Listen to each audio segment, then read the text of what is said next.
Yo, what's up gang, it's your boy JVJ. I know it's been a while and you're probably wondering, Jacq, where have you been? What have you been doing? Well, I've been working on my habits. What have you been doing?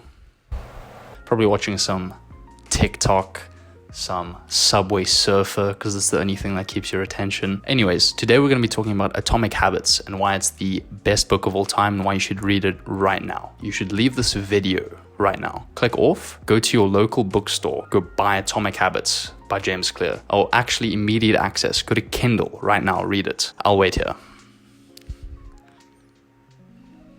The quote that summarizes the book is, "You do not rise to the level of your goals, you fall to the level of your systems." Now, Jacq, what does that mean? It means that your habits define your life. Small changes can have massive effects. The quality of your life is very closely linked to the quality of your habits. If you have good habits, then you'll be living a very fulfilling and meaningful life. If your habits are destructive, then you will find yourself in a hopeless downward spiral. Not to sound too bleak. But you should probably lower your screen time though, for real. So what is a habit?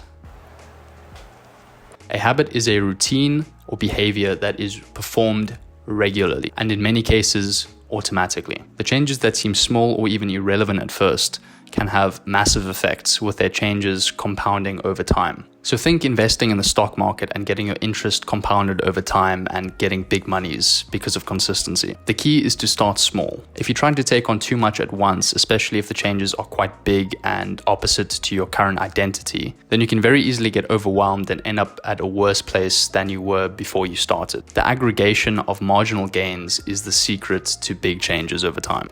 When you break up a system into smaller units or parts, you will see that each part can be improved individually. If each unit is improved by 1% and you add all the parts back together, then you'll notice a huge improvement overall. Now let me hit you with a quote.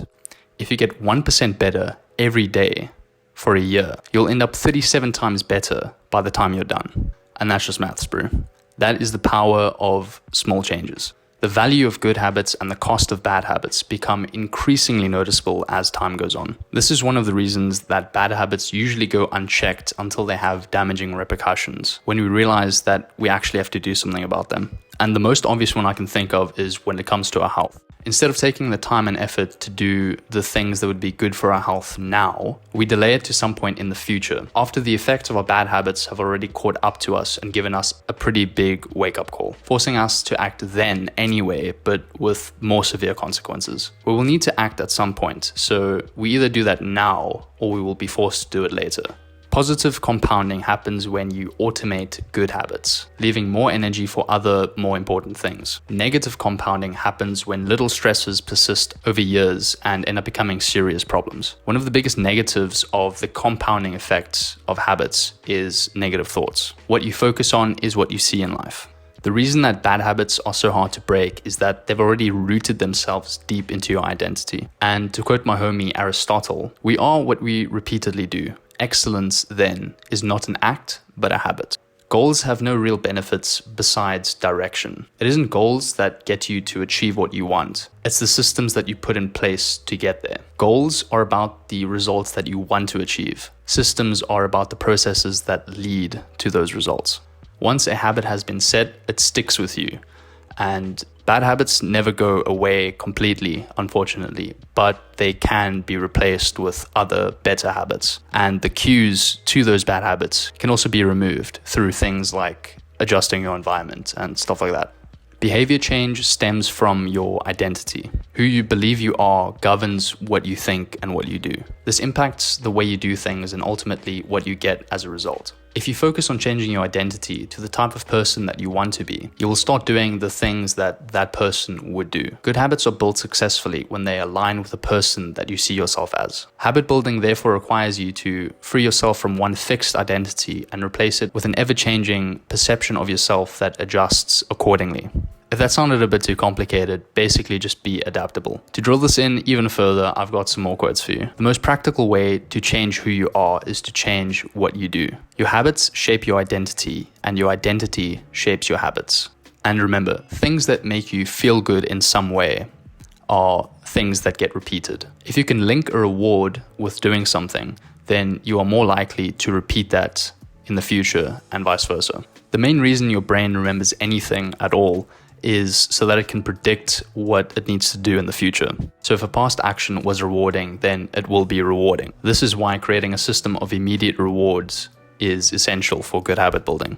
The reward doesn't need to be something big or even tangible, but it needs to be something that you would enjoy and that your brain can see as a good thing. A pretty easy example of this would just be getting some dubs with the boys in Fortnite after you finish your presentation, or something like that. This will make you associate the habit of finishing your work with a positive experience, and then you'll be more likely to do that moving forward. Habits are not just an individual action, they are part of a larger system. Much like us, we live in a society. It's important to take a step back and examine the context in which a habit occurs. The environment you're in can have a huge impact on whether or not a habit is successful or not. Designing your environment like your room to make sure that good habits are more likely and bad habits are less likely is essential to building habits. For example, if you want to start eating healthier, you can replace all the unhealthy food options in your house with healthy alternatives instead. So a good idea to stop eating 10 packets of chips would be to stop buying 10 packets of chips for you to eat, if that makes sense. So instead of having 10 packets of chips in your cupboard, you could probably put in something healthier so that every time you do open the cupboard, you won't be tempted to devour them. And on that note, I deliver to thee another quote. Environment is the invisible hand that shapes human behavior. So in conclusion, Atomic Habits by James Clear is basically the best book that you can read to improve your life. It is a very practical guide to building good habits and breaking bad ones. It emphasizes the importance of small changes and incremental progress in achieving big goals. By designing a system of good habits and aligning them with your identity, you can create a very fulfilling and meaningful life. And remember, it's not about setting big goals, it's about creating the systems that can get you there. And also don't forget the power of immediate rewards and designing your environment to make good habits more likely. So start small, be consistent, and watch yourself become the best version of yourself that you could ever imagine. So yeah, thanks for watching. Hope you enjoyed. Drop a like and subscribe if you did. Also feel free to check out my website for my book notes, which will be linked down in the description below. And yeah, thanks for watching. That's about it.